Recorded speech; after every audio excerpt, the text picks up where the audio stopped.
Salmo 129. Salmo 129. Para iniciar nuestra alabanza hoy.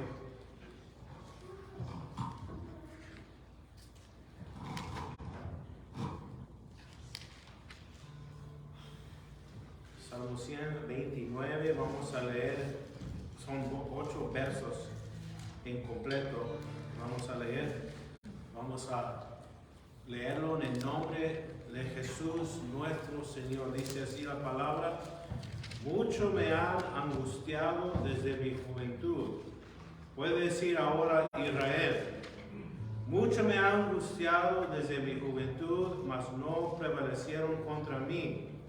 Sobre mis espaldas araron los aradores, hicieron largos surcos. Jehová es justo, cortó las coyundas de los impíos.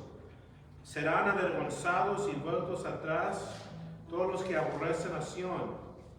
Serán como la hierba de los tejados, que se seca antes que crezca, de la cual no llenó el segador su mano, ni sus brazos el que hace gavillas. Ni dijeron los que pasaban: bendición de Jehová sea sobre vosotros, os bendecimos en el nombre de Jehová. Señor, gracias porque por Israel tenemos el Mesías, nuestro Señor Jesucristo. Y por medio, Señor, de tu fidelidad a tu pueblo Israel, mi Dios, es prueba de que tú eres fiel. Tu amor, Señor, es algo fijo. Tus promesas, Señor, podemos confiar en ellas. Señor, tú no has cambiado, mi Dios. Tú eres fiel. Señor, gracias por todo. Gracias por alabarte, Señor. Te vamos a cantar cantos y himnos y salmos a tu nombre, porque tú eres el Creador y tú eres nuestro Salvador y tú eres nuestro ayudador, mi Dios. Gracias, Señor, en el nombre de Jesús. Vamos a cantar unos cantos, hermanos, para el Señor.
sábado a las Este sábado a las what time is it? We're going to start at 8 o'clock to at least 12. Este sábado a las 8 vamos a tener una venta acá afuera. Si tienen cosas para donar durante la semana, mientras que está abierto aquí la escuela, pueden donar lo que quieren donar. Y aquí se va a poner de venta el sábado, primeramente Dios, de 8 a 12. Es el tiempo, hermanos, que la ciudad celebran el empiezo de primavera y van a tener comida, va a haber más vendedores ahí en el parque de Zilla y nosotros vamos a estar aquí por un tiempo a ver qué vendemos.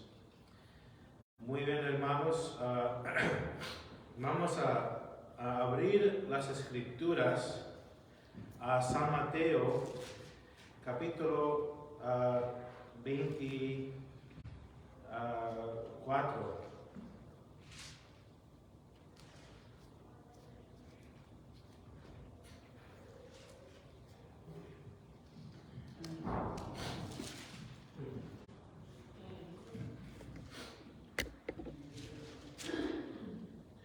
Mateo 24 y luego vamos a orar al Señor para poder empezar nuestro estudio de hoy.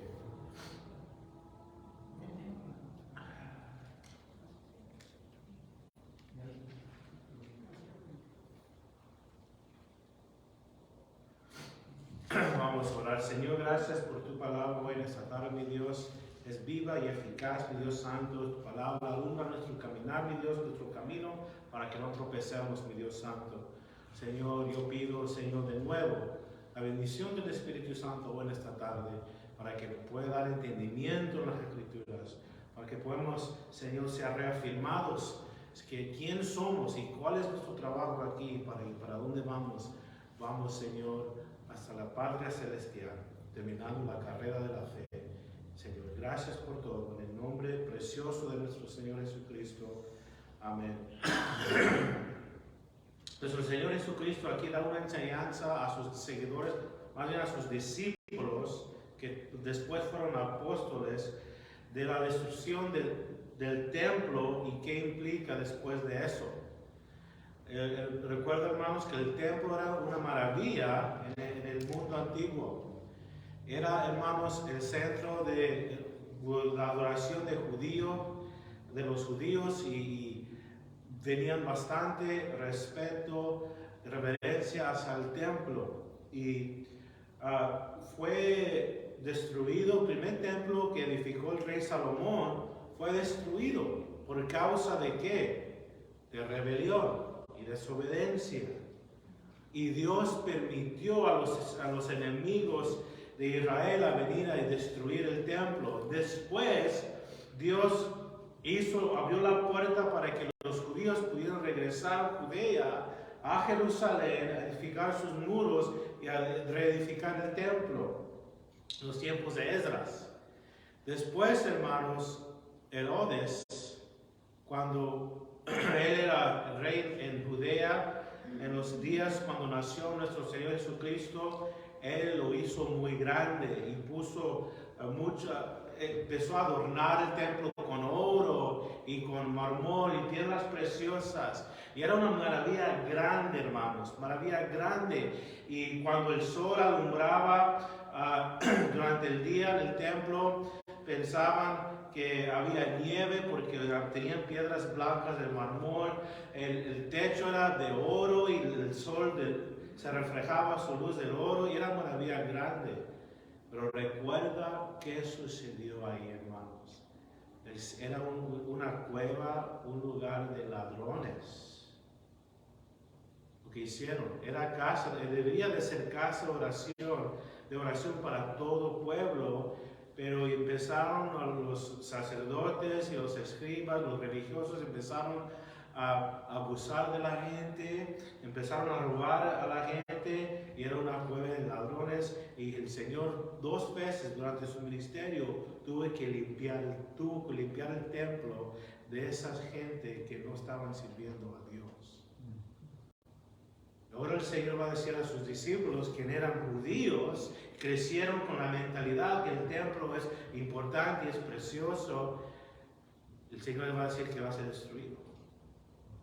Porque al Señor no le interesa un templo de hermanos que se hace en cueva de ladrones. Nosotros somos el templo de Dios, usted y yo.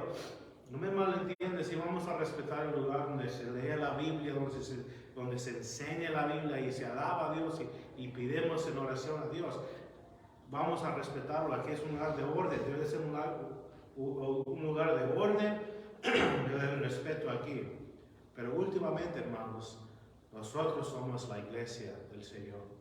Nosotros mismos como individuales somos el cuerpo, somos esos cuerpos. Si es que estamos entregados al Señor, somos sagrados,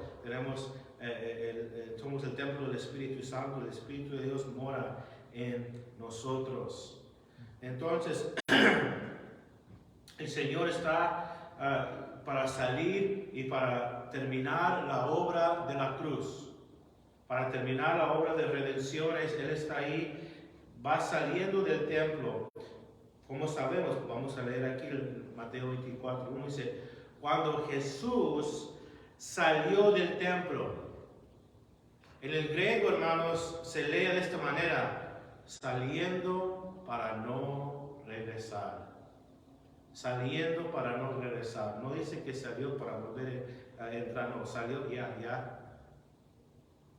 Él estaba ya para irse a la cruz y instituir un nuevo pacto. Y se acercaron sus discípulos para mostrarle los edificios del templo. Cuando yo leo, hermanos, el verso 1, me acuerdo de cómo Ezequiel vio cuando se subió la presencia de Dios del templo.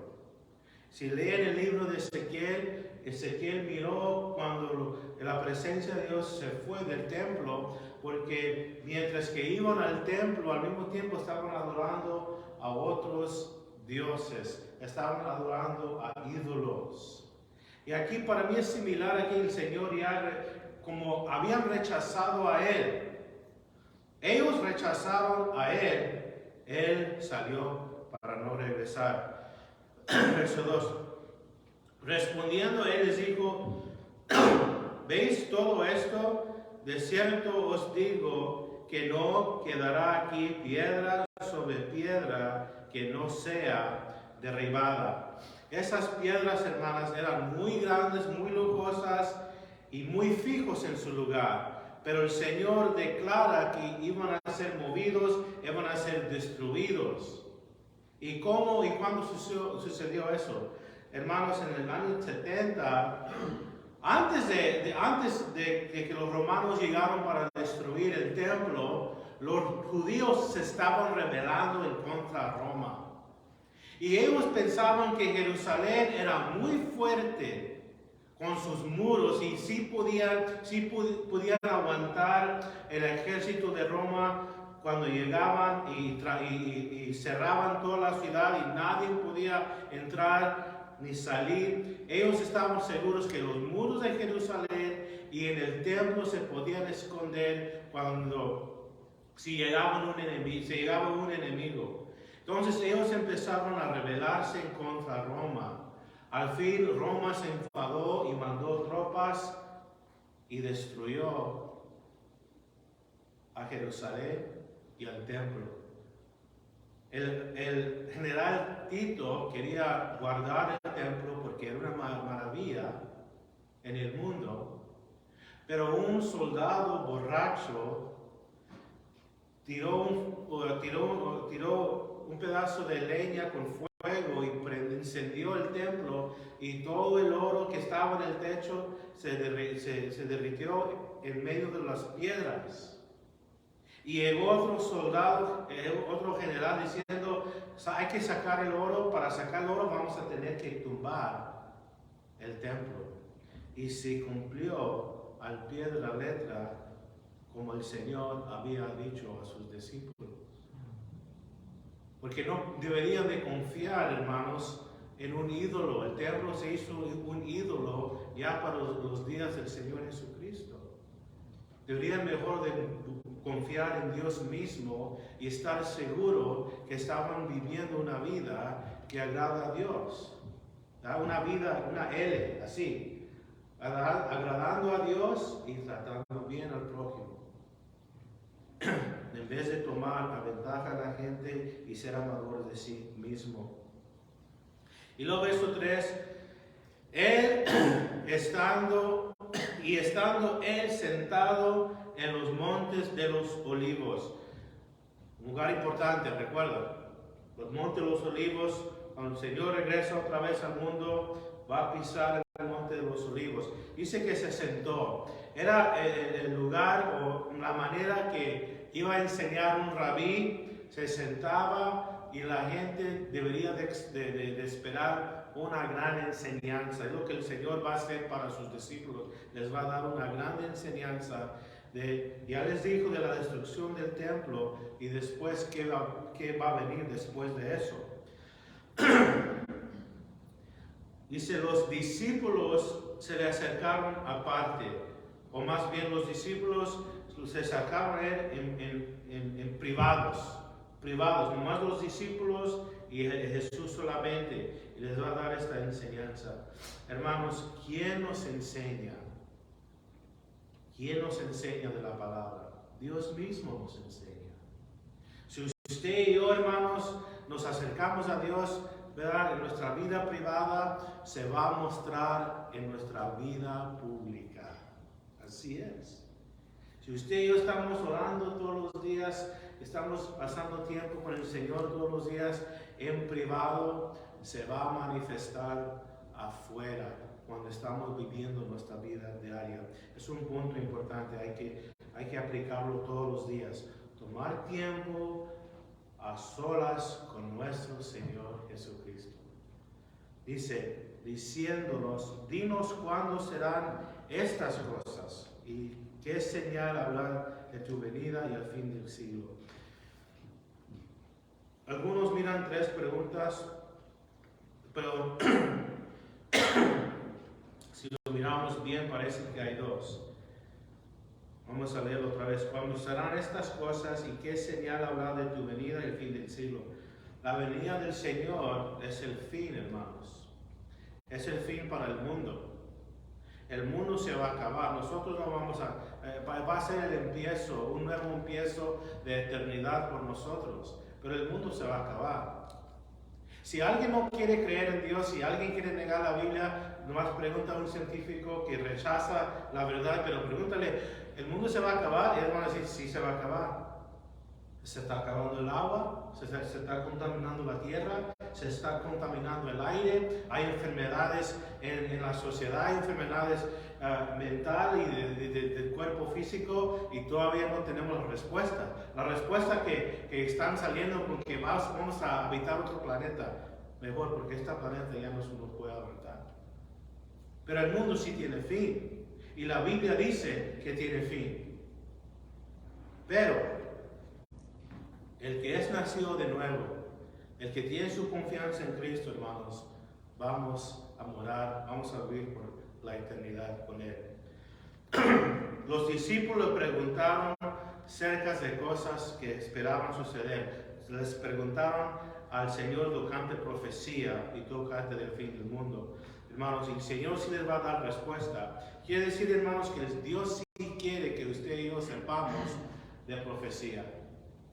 Dios sí quiere que usted y yo sepamos de lo que va a venir después. ¿Por qué? La idea es, hermanos, usted y yo debemos de siempre estar preparados y listos cuando el Señor regresa otra vez. Debemos de vivir nuestra vida diariamente esperando el regreso de nuestro Señor Jesucristo. Ustedes ya en sus trabajos, no todos, pero ustedes conocen a aquellos trabajadores que cuando está el patrón están sudando, trabajando duro y se va el patrón, van de 100 millas por hora a 0. Y ahí sacan el teléfono y Facebook, y Pero usted y yo debemos siempre estar trabajando, esperando nuestro Señor. Primero, verso 4, el Señor les dice a sus discípulos, mirad que nadie nos engañe. Mirad que nadie os engañe. Usted y yo tenemos que siempre estar leyendo y estudiando. ¿Para qué? Para que nadie nos engañe. Hay doctrinas de demonios que dijo el apóstol Pablo. Hermanos, el diablo se disfrace en ángel de luz. Hay gente que son fácilmente engañados porque no saben las escrituras. Hay gente que se quedan amarrados a creencias que ni son bíblicas. Pero Cristo dice hay que no ser engañados, y mientras que sabemos la palabra no vamos a ser engañados, y al mismo tiempo, hermanos, vamos a estar libres, porque la verdad os hace libre, dijo nuestro Señor Jesucristo. Y luego dice verso 5, porque vendrán muchos en mi nombre diciendo yo soy Cristo, y a muchos engañarán. Muchos iban a venir en el nombre de Jesús, muchos iban a decir que ellos eran el Mesías, y lamentablemente muchos iban a estar yendo tras de ellos. ¿Por qué? Porque no sabían la verdad. Verso 6, y oiréis de guerras y rumores de guerras, mirad que no os turbéis, porque es necesario que todo esto acontezca, pero aún no es el fin. Otro señal, hermanos, o más bien otras cosas que iban a empezar a ver, más guerras y rumores de guerras. Pero fíjate lo que dice el texto. Inmediatamente después de la destrucción del templo, iba a haber rumores de guerra, iba a haber todo eso, pero dice, no, mirad que no os turbéis, y lo dice, porque es necesario que todo esto acontezca, y lo dice, pero aún no es el fin. Que inmediatamente después de la destrucción del templo, nación contra nación iban a empezar a pelear, nación que ya quiere conquistar otra nación, lo que como estamos mirando ahora, pero aún, hermanos, aún no es el fin. Pero sigue diciendo, verso 7, porque se levantará nación contra nación y reino contra reino, y habrá pestes y hambres y terremotos en diferentes lugares. Hermanos, hay enfermedades, cada año que está pasando hay más enfermedades que van saliendo. Se está acabando el agua, los desiertos van creciendo, y cuando los desiertos van creciendo, ¿qué sucede, hermanos? Hay sequía, no hay comida. Últimamente, hermanos, entre Rusia y Ucrania siembran mucho trigo y mandan trigo por muchos lugares del mundo, y por causa de la guerra había escasez de trigo, escasez de aceite, escasez de medicina. Habrá pestes y hambres y terremotos en diferentes lugares. Lo que estamos mirando, huracanes, siempre había sucedido huracanes y cosas similares así, terremotos, pero ahora estamos mirando más y más fuertes. ¿Por qué? Porque todo está apuntando de que el Señor va a regresar. Y al mismo tiempo, hermanos, Dios quiere agarrar la atención de la gente incrédula para que se arrepienten. Lo dice, verso 8, y todo esto será principio de dolores. Las hermanas que tuvieron familia saben de que cuando empieza el dolor, que ya va a venir un niño, una criatura, empieza poquito y luego empieza más y más y más, y cuando ya va a dar a luz ya están fuertes los dolores. Así el Señor, cuando empiezan estas cosas, es similar a una mujer que va a dar luz, empieza a tener los dolores de parto. Verso 9, entonces os entregará a tribulación. ¿Qué sucedió, hermanos? Después del día de Pentecostés, ¿verdad? el Espíritu Santo vino sobre la iglesia, Pedro predicó, mucha gente se arrepintió y creyeron en Jesús, pero después de eso, hermanos, un poquito después entró la persecución. Primero los judíos persiguiendo la iglesia. Y hoy en día, hermanos, hay mucha persecución y va creciendo más y más. Hace unos días que escuché un reporte de que aquí en los Estados Unidos están queriendo a defender menos los cristianos de sus derechos de tener fe en Cristo o de creer en principios bíblicos.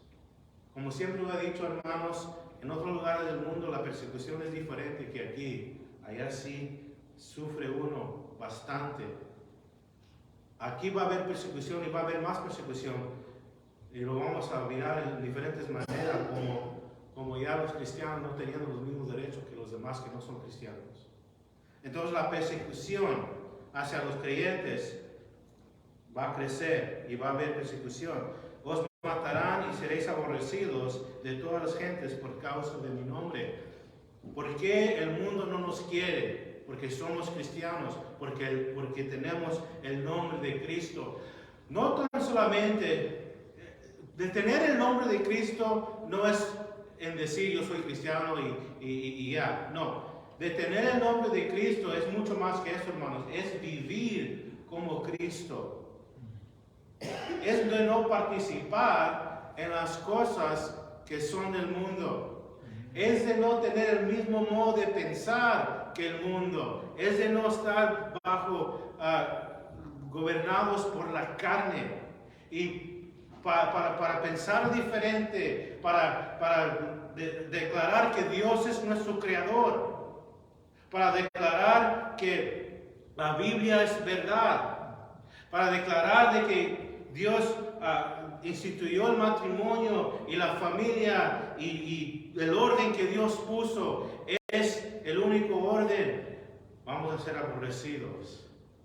Todo eso incluye, hermanos, todo eso significa que estamos bajo el nombre de Cristo.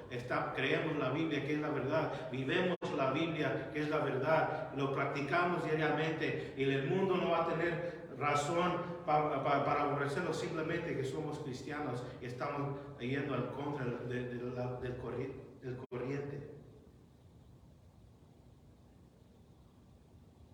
Y dice, por causa de mi nombre serán aborrecidos. Verso 10, y muchos tropezarán entonces. Muchos tropezarán entonces y traerán a unos a otros y unos a otros aborrecerán. Y luego el Señor dice que el mundo va a aborrecer a los cristianos y luego dice que aún en la iglesia, aún entre los creyentes, va a haber traidores. Va a haber traidores, aún en la iglesia. Y dice, verso 11, y muchos falsos profetas se levantarán. Otra vez, dos veces el Señor dice que va a haber falsos profetas. Pablo dice también en sus epístolas que hay falsos profetas. Tengan mucho cuidado, hermanos, de lo que están escuchando, mirando en plataformas como YouTube y otras plataformas donde se levanta cualquier persona diciendo que eso es una autoridad y habla puras cosas que no son bíblicas. Tengan mucho cuidado. Porque hay muchos falsos profetas, muchos falsos cristianos allá afuera. Otra vez, no se van a ser engañados si saben lo que dice la Escritura y siempre están conectados a Cristo, conectados a la vida verdadera. Dice, verso 12, y por haberse multiplicado la maldad, el amor de muchos se enfriará. Otra vez, aún la maldad, el pecado, el amor de los cristianos, dice, se enfriará.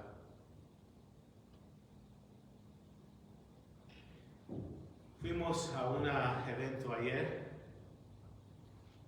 y hay de todo ahí, hermanos.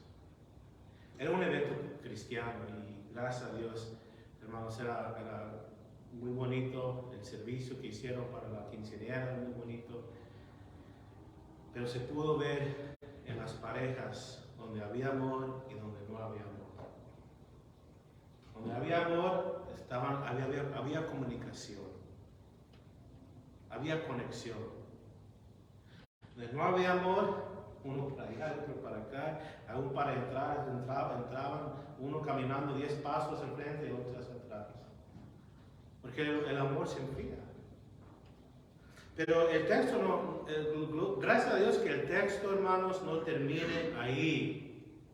¿Qué sucede, hermanos, cuando está mero friazo en el invierno y la chimenea se está apagando? ¿Qué tenemos que hacer? Hay que echarle más leña todavía para que encienda otra vez. Fíjense lo que dice.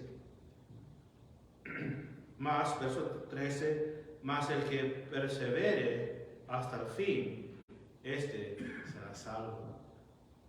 Hermanos, hay que perseverar, hay que estar fijos, hay que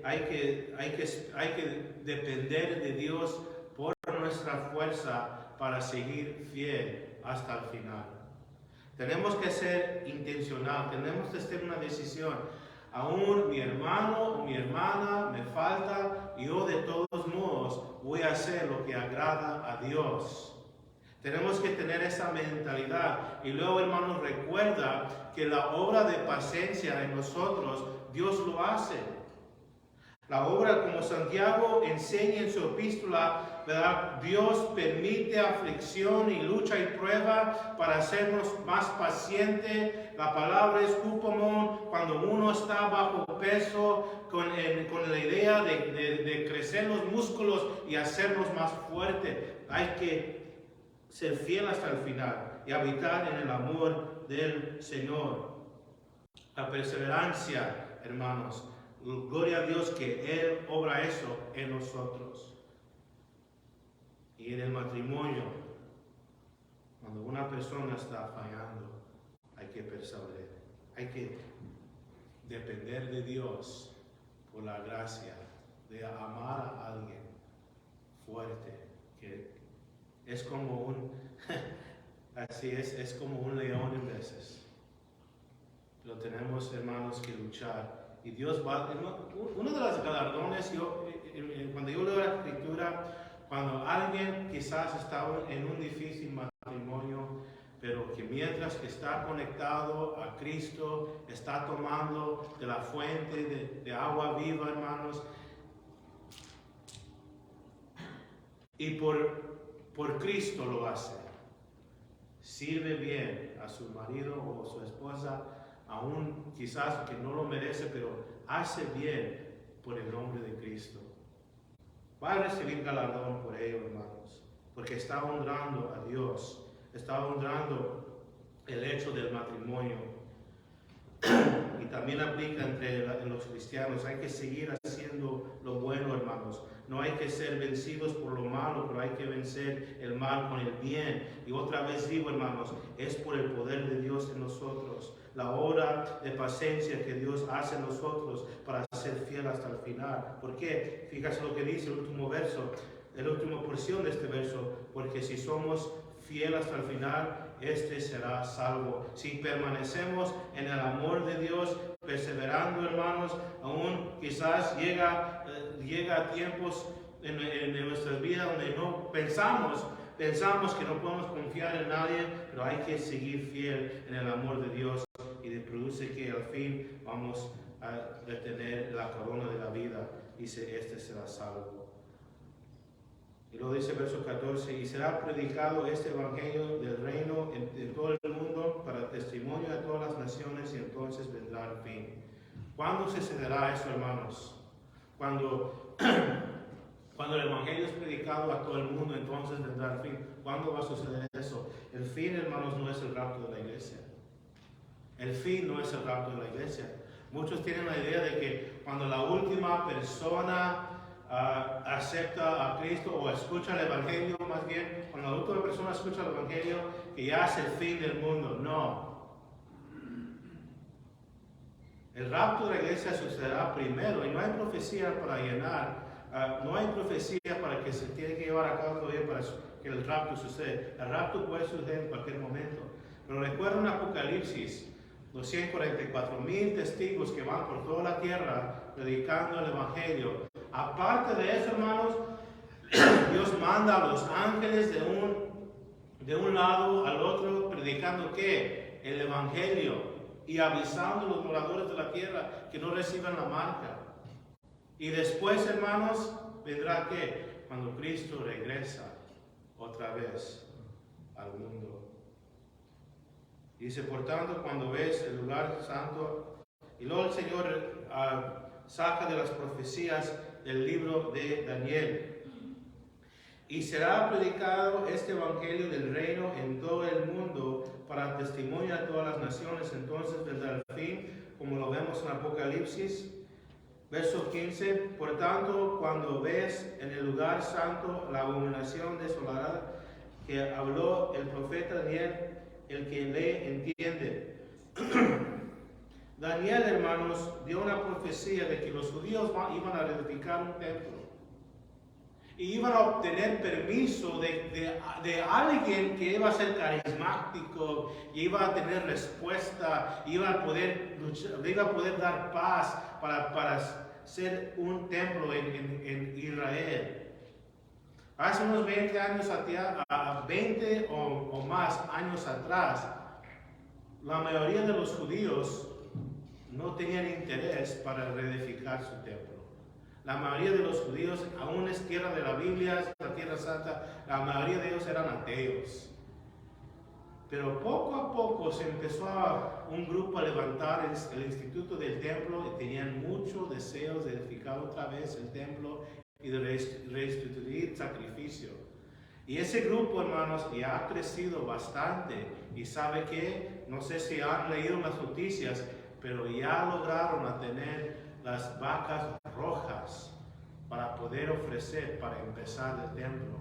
Ahorita, hermanos, tienen esas vacas seguras, no quieren decir a nadie donde están guardando estos animales, y los rabíes están mirándolos todos los días porque no puede ver ni un pelo negro ni blanco. Y con las cenizas de la vaca, hermanos, pueden empezar a edificar el templo. Hermanos, todo va cumpliéndose como el Señor dijo. Primero iba a haber hambres, primero iba a haber guerras, pero era el principio. ¿Cuándo? Después de la destrucción del templo. Iba a haber esas cosas. Y cuando se empezó a mirar nación contra nación, pestilencias, hambres, enfermedades, otra vez como dolores de parto, un nivel más y un nivel más. ¿Y a dónde estamos ahorita? Ya los judíos están preparados, ya tienen los jóvenes, ya tienen sacerdotes listos, ya saben cómo sacrificar como lo hicieron en los tiempos de Moisés. Pero ¿qué están esperando ellos? Ellos todavía, los que guardan la ley, están esperando ¿a quién? Al Mesías. Y ellos están diciendo que cuando el Mesías aparece, Él nos va a dejar o va a abrir la oportunidad de que podamos edificar el templo. Pablo dice que es el hombre del pecado. En el libro de Apocalipsis es llamado el anticristo. Estamos mirando cómo la escritura se está cumpliendo. Cuando los judíos logran tener el templo, hermanos, yo creo que es después del rapto de la iglesia. Cuando logran edificar su templo, van a querer adorar a Dios, pero el anticristo va a llegar con una estatua de él y va a decir, adoran a esta estatua mejor. Y entonces, hermanos, los judíos, porque fíjate lo que dice, la abominación, dice, por tanto, cuando ves en el lugar santo la abominación desoladora, ¿qué hizo Salomón? Metió a ídolos en el templo de Jehová, porque se casó con muchas mujeres extranjeras. De igual manera, hermanos, el anticristo va a querer ser adorado en el templo de Jehová. Y cuando los judíos miren eso, entonces van a creer, van a entender que Jesús ya vino y lo crucificaron. Y la misma fe que usted y yo tenemos en Jesús, el mismo Espíritu Santo que tenemos nosotros, va a ser una realidad para los judíos durante la gran tribulación. Dice, el que lee entiende. Lo dice, entonces los que están en Judea huyen a los montes. El que esté en el sótano descienda para tomar algo de su casa, y el que esté en el campo no vuelva atrás para tomar su capa. Cuando fue destruido el templo, hermanos, cuando llegaron los romanos para cerrar la ciudad de Jerusalén, ¿sabe usted una cosa? Por esta enseñanza que dio Jesús, por esta enseñanza que los discípulos, más bien los apóstoles, empezaron a enseñar a la iglesia, no hubo cristianos en Jerusalén cuando cerraron los romanos a Jerusalén. Y todos los cristianos huyeron y se escaparon por la profecía, la palabra que dio Cristo. Es una muestra, hermanos, es una señal de que aquí tenemos que siempre predicar el rapto, la venida de Cristo, para que nosotros podamos no quedar atrás. Los que no quisieron escuchar son aquellos que rechazaron a Jesús y se quedaron ahí y ahí murieron, hermanos. La generación que rechazó a Jesús, que siguió rechazando el Evangelio, ahí murieron cuando llegaron los romanos y quemaron la santa ciudad. Fue muy grave la destrucción, hermanos, que solamente donde tienen el templo, hoy en día la fundición es una idea más o menos donde estaba, porque fue tan fuerte la destrucción del templo. Ya que están excavando más y más, hermanos, cuando uno va a Israel puede excavar y sale evidencia de que la Biblia, hermanos, es verdad. Mientras que excaven más y más, están hallando más o menos más precisamente donde estaba el templo. Pero fue tan grave la situación, hermanos, que los cristianos huyeron y los que se quedaron atrás murieron. Otra vez es una muestra de que usted y yo tenemos que estar siempre preparados y siempre, hermanos, viviendo, teniendo la expectativa de que Cristo puede venir por su iglesia en cualquier momento. La iglesia primitiva, hermanos, así vivían. Así vivían. Hoy Cristo puede venir por nosotros. Primera Tesalonicenses 4, Pablo dice que los muertos en Cristo resucitarán primero y luego los que se quedan seremos reunidos con el Señor en el aire y por siempre vamos a estar con el Señor. Pero que siempre, todos los días, el Señor puede venir por mí. Yo tengo que estar preparado, yo tengo que estar orando, yo tengo que estar pasando tiempo con el Señor, yo tengo que portarme bien con los demás, porque Cristo va a venir. Otra vez ese L, Dios y para adelante, tratando bien en amor a los demás. El mundo dice de que tenemos que enfocar en nosotros, que nos hace sentir bien, ¿verdad? Hay que hacer esto para nosotros, ¿verdad? No me malentiendan, hermanos. Yo no estoy hablando de que si alguien es abusado, eso es otro tema. Pero lo que estoy diciendo yo es que no estamos viviendo por nuestra carne caída, por esos deseos. Hay que no ser engañados por las modas del mundo, hermanos. Somos hijos de Dios. Las hermanas son hijas de Dios. Están aquí para glorificar a Dios y para servir a Dios y van al cielo donde van a morar por la eternidad. Eso es nuestra vida. Ya no vamos a alcanzar a terminar el capítulo, pero vamos a dar otros versos más y lo vamos a orar. Entonces los que estén en Judea huyen a los montes. Los judíos. ¿Quién vive en Judea? Los judíos. Y el que está en la azotea no descienda para tomar algo de su casa. va a ser de repente y va a ser así fuerte. Verso 18, y el que esté en el campo no vuelva atrás para tomar su campo. Verso 19, mas hay de que estén encintas y de las que crían en aquellos días. Orar pues que vuestra huida no sea en invierno ni de día de reposo. ¿Qué sucede, hermanos, en el día de reposo en Israel? Yo no he ido a Israel todavía, tengo planeado de ir cuando ya mis hijos están más grandes. Pero en el día sábado no corre nada en Israel.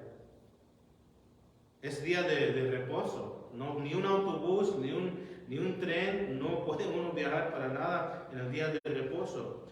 Verso 21, porque habrá entonces gran tribulación. Hermanos, el creyente no va a estar presente durante la gran tribulación.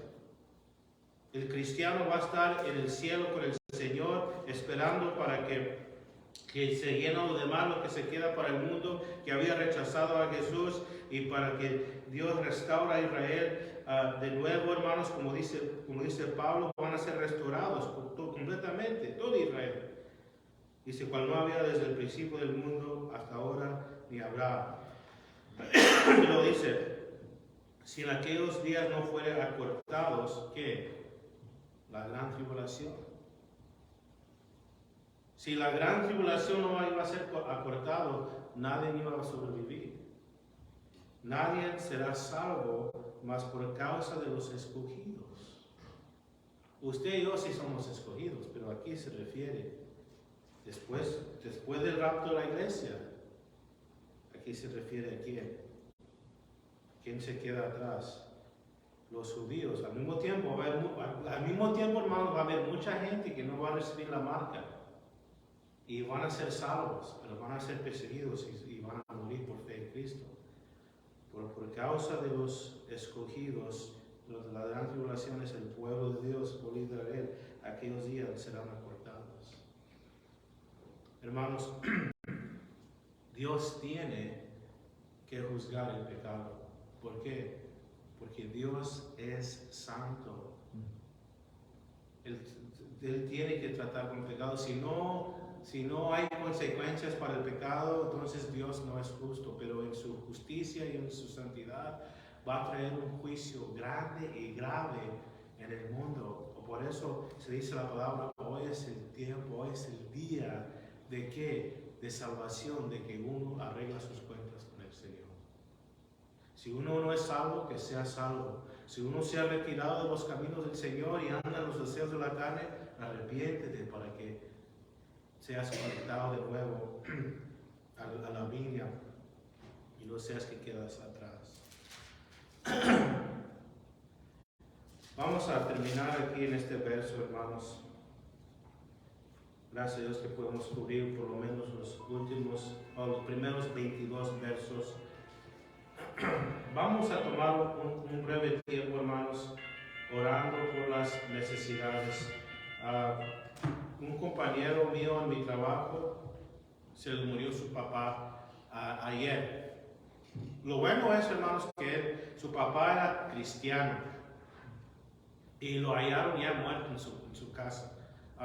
Ya estaba en un asilo de ancianos y lo hallaron ya muerto. Ya habían pasado varias horas que ya se había muerto. Lo que pasó, hermanos, él tuvo un derrama cerebral cuando estaba dormido y se fue. Él no sufrió así dolor ni nada, porque un día antes el doctor llegó con él diciendo que todo estaba bien y se miraba bien, pero Dios se lo llevó ya.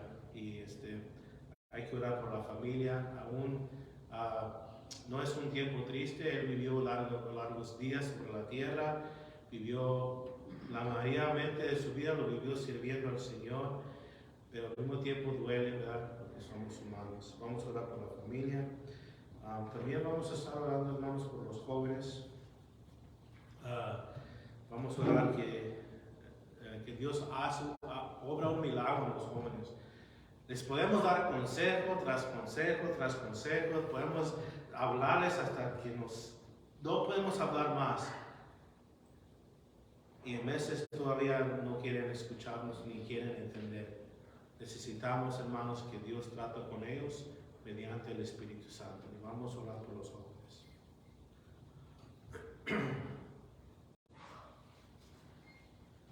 Si no hay más petición, vamos a orar y al mismo tiempo vamos a ser despedidos.